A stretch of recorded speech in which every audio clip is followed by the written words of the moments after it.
आकाशवाणी का ये पटना केंद्र है। विशेष वार्ता की श्रृंखला में प्रस्तुत है पासपोर्ट बनाने की प्रक्रिया, आवेदन और अन्य पहलुओं पर विशेष चर्चा।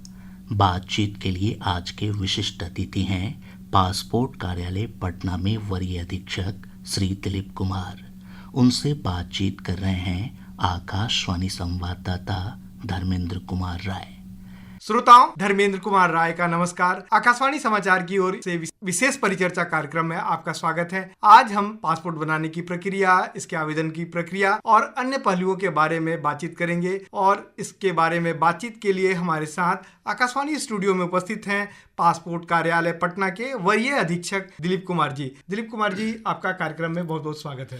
ये आपका भी बहुत बहुत धन्यवाद। कार्यक्रम में प्रारंभिक टिप्पणी में हम जानना चाहेंगे ये पासपोर्ट के जो आवेदन की प्रक्रिया है, जैसा कि हम जानते हैं बिहार में बड़ी संख्या में लोग प्रतिवर्ष जो है पासपोर्ट बनवाने के लिए आवेदन करते हैं। पहले की प्रक्रिया और आज की अगर तुलना आज के समय में की जाए तो कितना इसको सरल और आसान बनाया गया है और अलग अलग तरह के क्या पहल किए गए हैं? जी, मैं बताना चाहूँगा कि पासपोर्ट बनाने की जो प्रक्रिया है वो बहुत ही सरल हो चुकी है। पूरी जो पासपोर्ट बनाने की प्रक्रिया है वो ऑनलाइन हो चुकी है। सर्वप्रथम आवेदक को हमारे जो ऑफिशियल वेबसाइट है, मैं बताना चाहूँगा ऑफिशियल वेबसाइट www.passportindia.gov.in, ये हमारे ऑफिशियल वेबसाइट है। इस पर जाके अपना जो पर्सनल पर्टिकुलर है, अपना जो फॉर्म है उसको भरना होता है। फॉर्म भरने के बाद वो उनको जो पेमेंट देना है वो भी ऑनलाइन ही देना है, और ऑनलाइन पेमेंट देने के बाद वो अपनी इच्छा अनुसार पासपोर्ट सेवा केंद्र या पोस्ट ऑफिस पासपोर्ट सेवा केंद्र का अपॉइंटमेंट स्लॉट या डेट ले सकते हैं।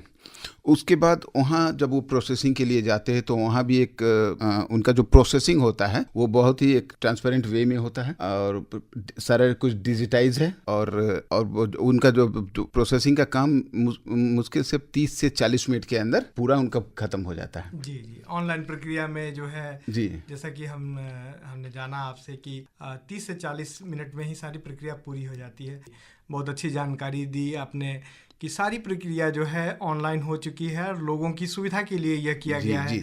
इससे जो पहले जो गड़बड़ियाँ थी, जो दलाल के चंगुल में लोग फंस जाते थे, उस इंटरफेस की ज़रूरत नहीं। अब सीधे ही आप जो है विदेश मंत्रालय के जो पासपोर्ट कार्यालय हैं और पासपोर्ट सेवा केंद्र हैं उससे जुड़ सकते हैं, अपॉइंटमेंट लेकर आवेदन कर सकते हैं। डिजिटल इंडिया जो अभियान है वो समाज के हर पहलू, हर क्षेत्र को छू रहा है। हर तरह के विभाग जो है उसको अपना रहे हैं। अगर हम पासपोर्ट सेवा केंद्रों की बात करें तो ये डिजिटल इंडिया अभियान जो शुरू किया गया उससे क्या बदलाव आए हैं और लोगों को कितनी सहूलियत मिल रही है? जी, जैसे मैंने बताया कि पासपोर्ट प्रोसेसिंग संबंधी जो सारी प्रक्रिया है वो डिजिटल इंडिया के तहत ही सारा चीज़ ऑनलाइन हो चुका है। आवेदक ऑनलाइन अपॉइंटमेंट डेट लेके अपना जो नियत समय और स्थान पे जाते हैं, और डिजिटल इंडिया के तहत ये एक काम और हुआ है कि हम सारा जो डॉक्यूमेंट है उनका प्रोसेसिंग कंप्लीट करके वापस उन्हें लौटा देते हैं। सारा डॉक्यूमेंट के चाहे पासपोर्ट आवेदन जमा करने की प्रक्रिया हो, उसके बाद जमा करने के बाद जो पुलिस के पास जो पुलिस वेरिफिकेशन के लिए हम भेजते हैं वो भी ऑनलाइन ही जाती है, संबंधित थाने में ऑनलाइन ही जाता है। उसके बाद पुलिस पदाधिकारी जांच करने के बाद पासपोर्ट पुलिस ऐप के द्वारा जांच करने के बाद हमारे पास जो भेजते हैं पासपोर्ट कार्यालय को वापस लौटाते हैं, वो भी ऑनलाइन ही वापस करते हैं। जी, जैसा कि बिहार में हम जानते हैं कि बड़ी संख्या में लोग आवेदन करते हैं, विदेशों में जाते हैं। जी, और एक बहुत बड़ी राशि जो है वो हमें देश को प्राप्त होती है। एक राजस्व का एक बड़ा स्रोत है जो धनराशि विदेशों से जो भारतीय यहाँ बिहार के लोग जाकर कमाकर भेजते हैं। जी। कई बार हम लोगों ने देखा है कि जानकारी के अभाव में या फिर लोग ध्यान नहीं देते हैं, ऐसे दलालों और ऐसे बिचौलियों की चंगुल में आ जाते हैं और जो फर्जी दस्तावेज और धोखाधड़ी से संबंधित वैसे जो है विवादों में फंस जाते हैं, मुश्किलों में फंस जाते हैं। तो पासपोर्ट कार्यालय के अधिकारी के रूप में आप क्या सुझाव देना चाहेंगे इस तरह से जो प्रकरण होते हैं, इस तरह के जो विवाद होते हैं उससे बचने के लिए? जी, आपके माध्यम से मैं उन्हें सुझाव देना चाहूँगा कि जब पासपोर्ट बनाते समय कृपया दलालों के चंगुल से दूर रहें। नहीं तो गलत दस्तावेज देने पे पासपोर्ट कार्यालय पासपोर्ट आपको नहीं दे पाएगा। अब अगर आप गलत दस्तावेज देते हैं तो आप मुसीबत में फंस सकते हैं। फिर पासपोर्ट कार्यालय द्वारा फिर आपके खिलाफ या आपको जिसने गलत दस्तावेज बना के दिया है उसके खिलाफ कार्रवाई करने के लिए संबंधित पुलिस अधिकारी को भी लिख सकते हैं। तो कृपया यह ध्यान रहे कि जब भी पासपोर्ट के लिए आवेदन दें, ये इंश्योर कर ले कि आपका जो दस्तावेज है और आपने जो फॉर्म भरे हैं दोनों में सारे जो पर्टिकुलर है सेम होने चाहिए। जैसे अगर एड्रेस प्रूफ में आपके जो पर्टिकुलर है और डेट ऑफ बर्थ प्रूफ में जो आपके पर्टिकुलर है दोनों ही सेम होने चाहिए और वही विवरण आपके फॉर्म में होने चाहिए। और कृपया दलालों के चंगुल से दूर रहें। बहुत सारे ऐसे लोग हैं जो कम पढ़े लिखे हैं, वैसे लोग इसके चंगुल में आते हैं। तो आपसे जानना चाहेंगे कि एक तरह पासपोर्ट जो कार्यालय हैं और पूरे राज्य भर में सभी जिलों में पासपोर्ट सेवा केंद्र खुले हैं, आपकी ओर से विदेश मंत्रालय के जो पासपोर्ट कार्यालय हैं उसकी ओर से किस तरह से लोगों को सहायता प्रदान कर सकती है? इनकेस अगर माना जाए कि कोई लोग सही जानकारी नहीं देता है तो किस तरह से आप उस तरह के लोगों को सेवाएं उपलब्ध कराते हैं एक पासपोर्ट मित्र के रूप में, जो उन्हें अलग अलग चरणों में मदद करें? जी, मैं आपके माध्यम से ये भी जानकारी देना चाहूँगा कि पूरे बिहार में हमारे 40 संसदीय लोकसभा क्षेत्र है जिसमें 39 में पासपोर्ट कार्यालय है। 2 पासपोर्ट सेवा केंद्र पटना और दरभंगा में है और इसके अलावा 37 पोस्ट ऑफिस पासपोर्ट सेवा केंद्र हर एक जिले के डाकघर या मुख्य डाकघर में है जी। तो वहाँ भी आवेदक फॉर्म अपना आवेदन फॉर्म अगर उनके घर के करीब है तो अपना आवेदन फॉर्म पोस्ट ऑफिस पासपोर्ट सेवा केंद्र में ही जमा कर सकते हैं। उसके लिए अपना पासपोर्ट का आवेदन फॉर्म जमा करने के लिए दूर कहीं ट्रेवल करने की ज़रूरत नहीं है। इसके अलावा पासपोर्ट कार्यालय के द्वारा विदेश मंत्रालय के द्वारा हर एक पासपोर्ट ऑफिस को एक पासपोर्ट वैन भी उपलब्ध कराई गई है जिसका उद्देश्य है कि पासपोर्ट सेवा आपके 2024 से हमने करीब 10 पासपोर्ट सेवा कैंप लगाए हुए हैं। कुछ इंस्टीट्यूट वगैरह में भी हमने पासपोर्ट सेवा कैंप लगाए हैं और ये हमारी कोशिश है कि हम आवेदकों को ज़्यादा से ज़्यादा सुविधा प्रदान कर सके, उनको बहुत ज़्यादा पासपोर्ट बनाने के लिए चक्कर न लगाना पड़े। और अगर उनमें कोई दिक्कत होता है, कोई परेशानी होती है तो वो हमारे जो विदेश मंत्रालय के द्वारा टोल फ्री नंबर भी जारी किए गए हैं उस पर कॉल कर सकते हैं। इसके अलावा हमारे पासपोर्ट कार्यालय के ईमेल है, ट्विटर हैंडल है, सोशल मीडिया हैंडल है, उस पर भी अपनी बात रख के जानकारी प्राप्त कर सकते हैं।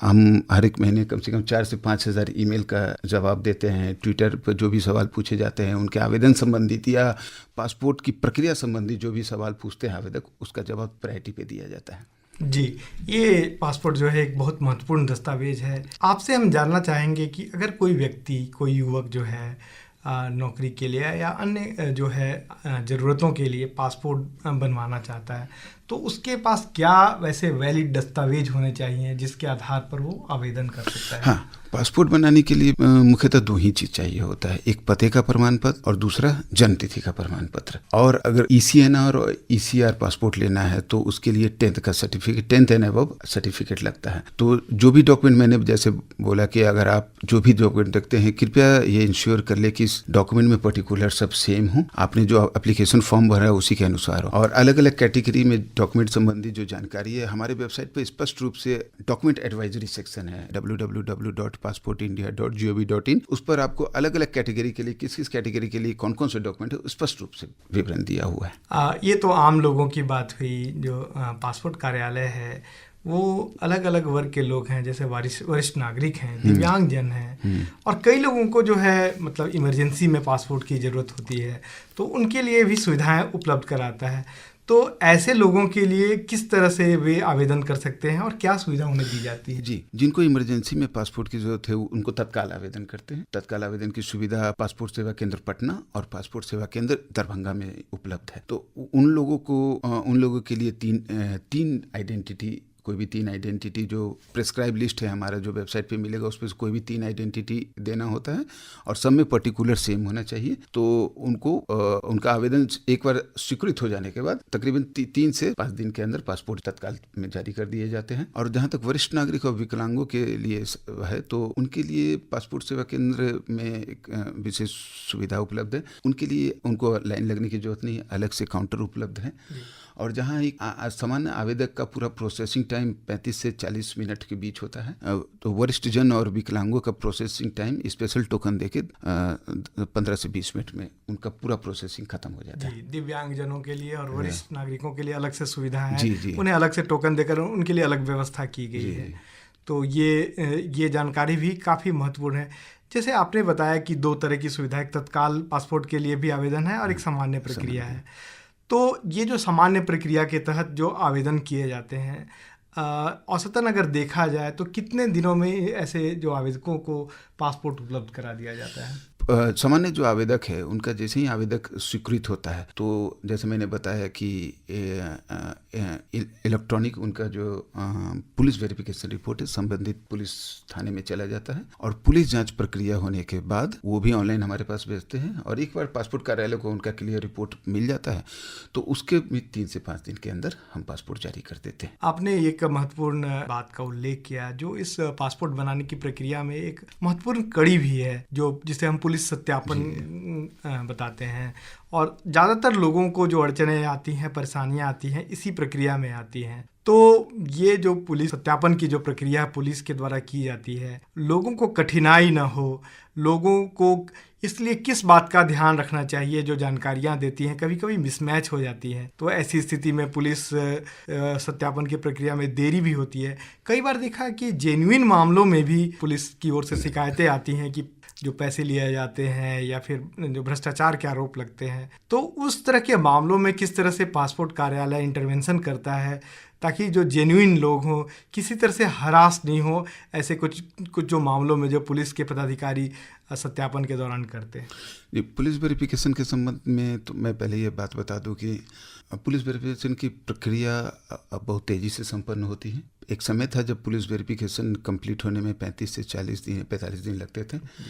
अब हमारा जो पुलिस वेरिफिकेशन का जो एवरेज है बिहार का महज 12 से 13 दिन है। 12 से 13 दिन एक एवरेज है, इसके अंदर पुलिस वेरिफिकेशन की प्रक्रिया पूरी हो जाती है।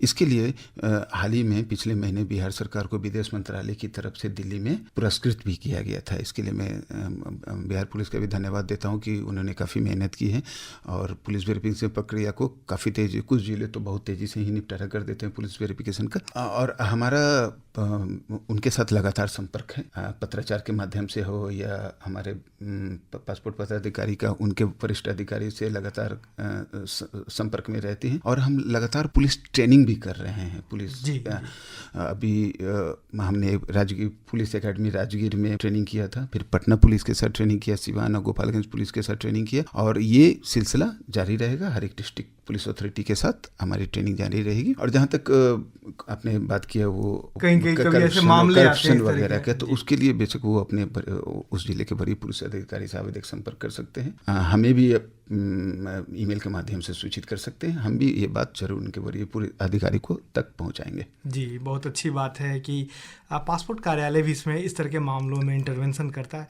और कहीं ना कहीं पूरा जो मकसद है लोगों को सुगमता से पासपोर्ट उपलब्ध हो, प्रमाणिक दस्तावेजों के आधार पर पासपोर्ट उपलब्ध हो, ये प्रयास किया जाता है। एक गंभीर मामला है, हम लोग मीडिया में भी खबरें देखने को मिलती हैं कि लोग जो है नौकरियों के प्रलोभन में जो है विदेशों में जाते हैं नौकरी करने, जो अनधिकृत एजेंट हैं उनके माध्यम से, और विदेश में जाकर फंस जाते हैं। और अधिकतर समय इस तरह के मामलों में देखा गया है कि उन्हें वादा कुछ किया जाता है कि ज़्यादा पैसे देकर उनको नौकरी पर रखा जाएगा, लेकिन जब वहाँ वो पहुँचते हैं तो धोखा होता है और ऐसे में वहाँ फंस जाने के बाद लौटने में भी दिक्कत होती है। तो ऐसे जो लोग हैं, इस तरह के भ्रामक जो विज्ञापन देखकर जाते हैं, उनके लिए एक पासपोर्ट विभाग के पासपोर्ट कार्यालय के अधिकारी के रूप में आपका क्या सुझाव रहेगा कि ऐसे लोगों से किस प्रकार बचा जाए? जी, मैं उन्हें सुझाव देना चाहूँगा कि एक विदेश मंत्रालय का ही हमारा एक विभाग है, उत्प्रवासी मंत्रालय, जिस प्रोटेक्टर ऑफ इमिग्रेंट्स कहते हैं, उनके द्वारा बहुत सारे एजेंट को पंजीकृत किया गया है। कृपया उनके माध्यम से ही विदेश में नौकरी का अवसर प्राप्त करें। उनका जो लिस्ट है वो पीओ इमिग्रेट्स के वेबसाइट पे आपको मिल जाएंगे। और विदेश जाने से पहले जो कॉन्ट्रैक्ट लेटर उनको मिलते हैं, कृपया उनकी भी गहनता से जांच कर लें और पंजीकृत एजेंट के माध्यम से ही एम्प्लॉयमेंट के लिए विदेश में जाए। जी, बहुत अच्छी आपने सूचना दी कि इस तरह के मामलों में हमेशा जो है जो पंजीकृत हैं, जो अधिकृत एजेंट हैं, जिनका नाम, पता और ब्यौरा जो है इमिग्रेशन कार्यालय है उसके वेबसाइट पर भी उपलब्ध है विदेश मंत्रालय के माध्यम से, तो इस तरह से जाने से आप खुद भी सुरक्षित रहेंगे और आपके साथ धोखाधड़ी भी नहीं होंगी, उसका आप वेरिफिकेशन भी कर सकते हैं। ऐसी परिस्थितियां होनी तो नहीं चाहिए, लेकिन कई बार हो जाती है और लोग विदेश में जाकर फंस जाते हैं। तो ऐसे लोगों के लिए आप क्या जानकारी देना चाहेंगे, बताना चाहेंगे कि अगर वो किसी परेशानी में विदेश में फंस जाए तो किस प्रकार विदेश मंत्रालय है, वहाँ का जो हमारा एम्बेसी है, किस तरह से मदद करता है? जी, अगर विदेश में उनके साथ कोई अप्रिय घटना हो जाए तो सबसे पहले तो मैंने बोला कि जब जो पंजीकृत माध्यम से ही विदेश में जाए, और विदेश में जाते ही सबसे पहला काम वो करे कि अपने आप को अपना जो हमारे भारतीय दूतावास है उसमें रजिस्टर्ड जरूर करवाए, ताकि कभी आपदा की स्थिति हो गई या वॉर की स्थिति हो गई या नेचुरल डिजास्टर की स्थिति हो गई तो हमारे दूतावास के पास डाटा होनी चाहिए कि इस देश में कितने भारत के नागरिक इस देश में काम करते हैं। तो कृपया जब भी विदेश जाए अपने आप को भारतीय दूतावास में रजिस्टर जरूर करवाएं। और ऐसे कि अप्रिय घटना अगर कभी हो गई, पासपोर्ट आपका गुम हो गया या आपके एम्प्लॉयर ने आपको पासपोर्ट नहीं दिया, तो ऐसी परिस्थिति में आप तुरंत दूतावास से संपर्क करें। दूतावास हर संभव काउंसलर सहायता प्रदान करता है। जी, एक बहुत अच्छी बात है कि जो हमारे जो विभिन्न देशों में जो दूतावास हैं, जो एम्बेसीज हैं कार्यरत, वो लोगों के लिए मदद के लिए हमेशा के लिए तैयार है। आप उनसे संपर्क कर सकते हैं, उनसे जानकारियाँ प्राप्त कर सकते हैं। और जैसा दिलीप कुमार साहब ने बताया कि लोग वहाँ पर विदेशों में अगर काम करने जाएं तो अपना वहाँ जानकारी ज़रूर दें कि क्योंकि कभी जो अप्रिय कोई घटना हो जाती है, कोई जो इमरजेंसी हो जाती है, उस समय जो है संपर्क करने में काफ़ी सुविधा होती है। और पासपोर्ट बनाने से लेकर इसके अन्य पहलुओं पर, बहुत सारी पहलुओं पर आपने हमें जानकारी दी। हम इस विशेष चर्चा की कड़ी में अंतिम चरण में है। ग्रामीण क्षेत्र हैं या फिर वैसे क्षेत्र जहां पर लोगों को सुविधाएं कम है, तो पासपोर्ट कार्यालय की ओर से अलग अलग जो भारत सरकार की संस्थाएं हैं, पोस्ट ऑफिस हैं और जो है अन्य जो सरकारी माध्यम उनके जरिए जो है कैंप लगाकर पासपोर्ट बनाने की सुविधा दी जाती है। तो ये जो सुविधा दी जाती है, किस प्रकार इसकी जानकारी प्राप्त कर सकते हैं और इससे लाभ प्राप्त कर सकते हैं? जी, जैसे मैंने बताया कि बिहार में कुल 40 संसदीय लोकसभा क्षेत्र में 39 संसदीय लोकसभा में पासपोर्ट कार्यालय उपलब्ध है। एक वाल्मीकिनगर संसदीय क्षेत्र है, वहाँ भी बहुत जल्दी, अभी चालू नहीं हुआ है, बहुत जल्दी वहाँ भी पासपोर्ट कार्यालय खुल जाएगा। और हम मोबाइल वैन के जरिए हम कोशिश कर रहे हैं कि हम सुदूर क्षेत्रों में भी आवेदकों के पास पहुँचे जिनको पासपोर्ट की ज़रूरत है और उनको भी बहुत ज़्यादा ट्रैवल ना करना पड़े। तो हम अनुमंडल स्तर पर भी या जिला स्तर पे जहाँ पासपोर्ट कार्यालय में फॉर्म जमा करने की सुविधा नहीं है, जिला स्तर पर भी हम पासपोर्ट वैन का परिचालन कर रहे हैं और उसको भी करते रहेंगे हर जल्दी। जो बिहार में है, पासपोर्ट बनाने वालों की संख्या में भी लगातार बढ़ोतरी देखी जा रही है। तो क्या संख्या है जो बिहार में लोगों का पासपोर्ट बनाने का? प्रतिवर्ष कितने आवेदन आते हैं और ये इस तरह से जो ध्यान नहीं रखा जाता तो कितने अस्वीकृत होते हैं? इतना अगर पिछले वर्ष का डाटा देखा जाए तो तकरीबन 1-2 साल में हमने 4.5 लाख से ऊपर पासपोर्ट आवेदन हम प्रोसेस कर रहे हैं। और ये डाटा 2020 के मुकाबले अगर हम देखा जाए तो अभी दोगुनी पासपोर्ट आवेदन की संख्या हमें प्राप्त हो रही है, उस पर हम काम कर रहे हैं। तो कहीं ना कहीं जो सुविधाएं दी जा रहे हैं लोगों को सुगम तरीके से, उसके कारण भी आवेदकों की संख्या में बढ़ोतरी हुई है, लोगों को सुविधा मिल रही है और आसानी से पासपोर्ट बन रहा है। हम कार्यक्रम के अंतिम चरण में हैं। आपसे एक अंतिम टिप्पणी आपसे जानना चाहेंगे कि जो पासपोर्ट जो बनाने के लिए आवेदक हैं उनको किन बातों का ध्यान रखना चाहिए कि उनका, जैसा कि आपने बातचीत में बताया भी कि सारी प्रक्रिया ऑनलाइन कर दी गई है, इसमें बिचौलियों की गुंजाइश पूरी तरह से समाप्त कर दी गई है। तो आवेदन जो है करते समय आवेदक किन बातों का ध्यान रखें? लगभग हर संसदीय क्षेत्र में पासपोर्ट कार्यालय है। ये जो पोस्ट ऑफिस पासपोर्ट सेवा केंद्र, जो डाकघर पासपोर्ट सेवा केंद्र, जो भारत सरकार ने पोस्ट ऑफिस के साथ MOU साइन करके जो इसकी स्थापना की, इसका उद्देश्य ही यही है कि पासपोर्ट सेवा आपके द्वार के पास ही पासपोर्ट जमा करने की सुविधा है, आप उसका लाभ ले सकते हैं। हम मोबाइल वैन के जरिए आपके पास पहुंच रहे हैं और उसका भी आप लाभ ले सकते हैं। और पासपोर्ट बनाने में ये आपसे मैं सभी पासपोर्ट आवेदकों से पुनः अनुरोध करना चाहूँगा कि कृपया बिचौलिए के चक्कर में ना पड़े, इससे आपको परेशानी ही होगी, आपको पासपोर्ट नहीं भी मिलेगा। कृपया उनसे दूर रहें। सारी प्रक्रिया ऑनलाइन है, तो आप कृपया फॉर्म खुद से भरे, खुद से भरने में सक्षम नहीं है तो किसी जानने वाला आदमी जो पढ़े लिखे है उनसे फॉर्म भरा ले। तो इसमें कहीं भी मिडिल मैन की गुंजाइश नहीं है। जी जी। और जो पासपोर्ट आपके द्वारा कार्यक्रम चलाए जाते हैं उसकी सुविधा दी जा रही है। आपके नज़दीकी क्षेत्र में पासपोर्ट सेवा केंद्र हैं तो उनकी सुविधाएं भी आप ले सकते हैं। दिलीप कुमार जी, आपने जो है पासपोर्ट बनाने की प्रक्रिया, उसके अन्य पहलुओं पर कई चीज़ें जानकारी इस विशेष चर्चा के माध्यम से दी। आप हमारे स्टूडियो आए, हमसे बातचीत की, इसके लिए आपका बहुत बहुत धन्यवाद। जी धन्यवाद आपका भी। इसके साथ ही विशेष चर्चा का यह कार्यक्रम संपन्न होता है। इसके तहत अभी आप सुन रहे थे पासपोर्ट कार्यालय के वरीय अधीक्षक श्री दिलीप कुमार से विशेष बातचीत। उनसे बातचीत कर रहे थे आकाशवाणी संवाददाता धर्मेंद्र कुमार राय। यह कार्यक्रम आकाशवाणी पटना के प्रादेशिक समाचार एकांश द्वारा प्रस्तुत किया गया।